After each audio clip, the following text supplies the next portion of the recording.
joint enterprise laws. Kill the Bill are here and have helped in coalition with Osime's family to arrange this event, because not only are we furious about how Osime's been treated, we're also really concerned that this is going to happen to more and more black men, black disabled men, as the new police crime and courts and sentencing bill goes through Parliament and if it gets put into place.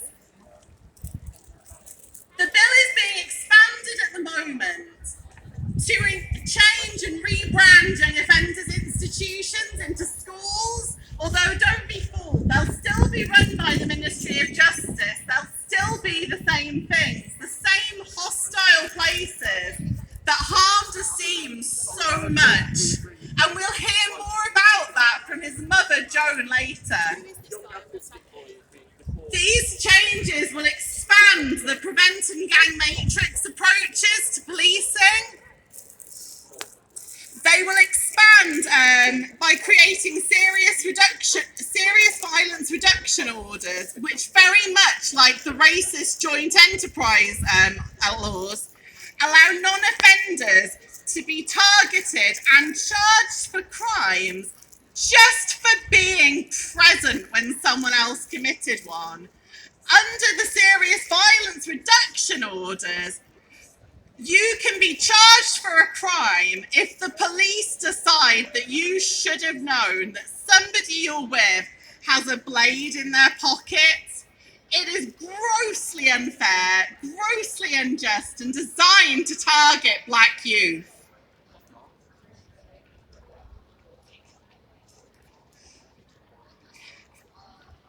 These laws already have been widely criticised. The joint enterprise laws, which Osime was targeted under, which meant that even though he was at the scene of a crime saying, "No, don't steal that phone," something corroborated by witnesses, he has still been charged, had to go to prison, where because as well as being a black man, he is an autistic man, he was treated foul.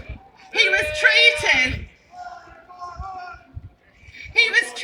with anti-psychotic medication, which gave this teenager a heart condition and post-traumatic stress disorder, which, let me remind you, happened for a crime he did not commit.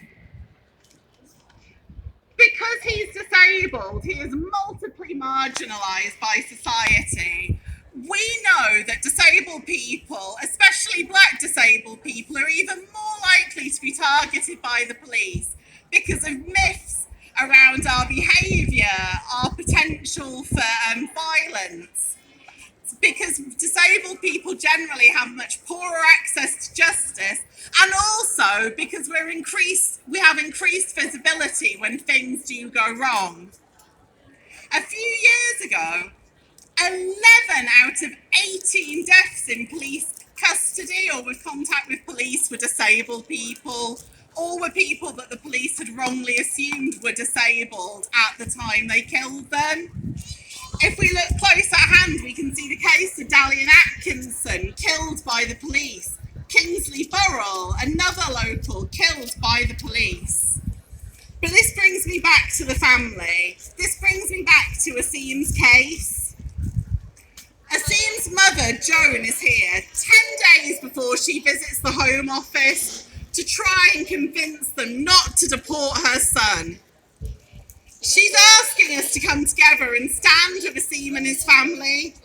All of you, every individual here is doing something great today, something really powerful by standing up for what's right. Remember Glasgow a few weeks ago, where people swarmed out of their houses to stop an immigration van? We want to let people know that that's not just Glasgow, that Birmingham, that Dudley, that the West Midlands has that kind of solidarity, and that we will not stand for this injustice. We've come, thank you. We've come together to say, black Disabled lives matter. We've come together to stop the deportation. And we have come together, importantly, to say, justice for Osime. Justice for Osime.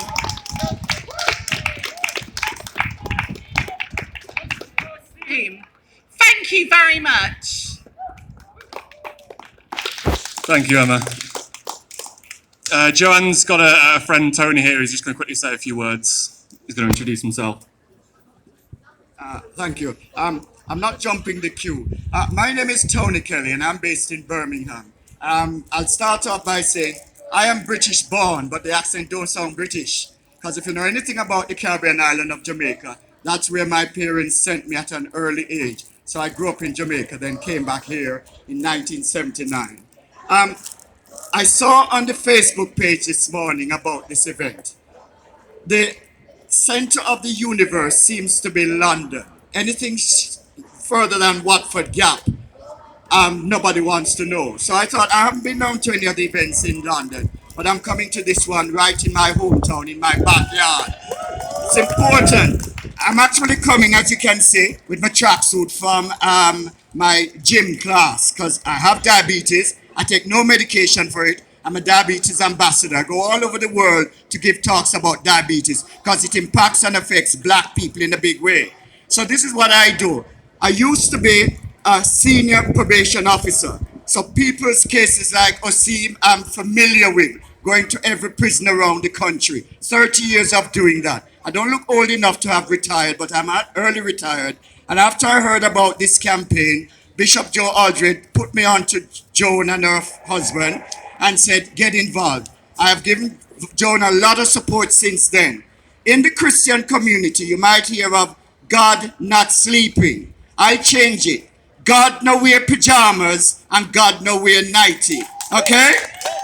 And we need to stand up to the Home Office, to whether it be Theresa May, whether it be Priti Patel, whoever, to deporting somebody who is autistic, who is disabled, who knows nobody in Jamaica, who even seems to think that his mother and father can visit him by coming on a bus, just shows you the level of, God help him, Osime's mentality, where he is mentally, okay?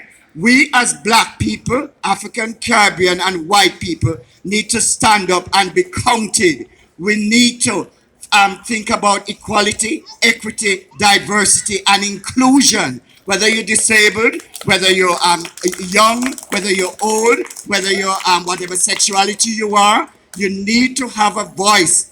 And people coming together in solidarity is what it's about. This is how hot and sunny it is in Jamaica now. And probably God looking down on us and saying, we need some of this here. So I'm urging you, I can't stay long, but I asked Joan if I can sort of come in and say a few words, because I'm all for, trust me, mark this day, Osime now go Jamaica. That ain't happening. It is not happening, okay? And it's people like you who have been with Joan along this route all along. I'm fairly new in it, but I've seen pictures of you going down to London, supporting and offering strength and solidarity. Keep it up. There, not only him, there are others like him out there who are going through this issue. If you want to get in touch with me, it's easy. Tony Kelly Diabetes at hotmail.com. Tony Kelly Diabetes at hotmail.com. I go everywhere. I give talks, etc., to encourage people to eat healthily, to do physical activity, and take care of your body. And this is what I'm about. Any event where it's about getting us out there, social justice, etc., I am in the front of the queue. Have a good evening. Thanks for having me.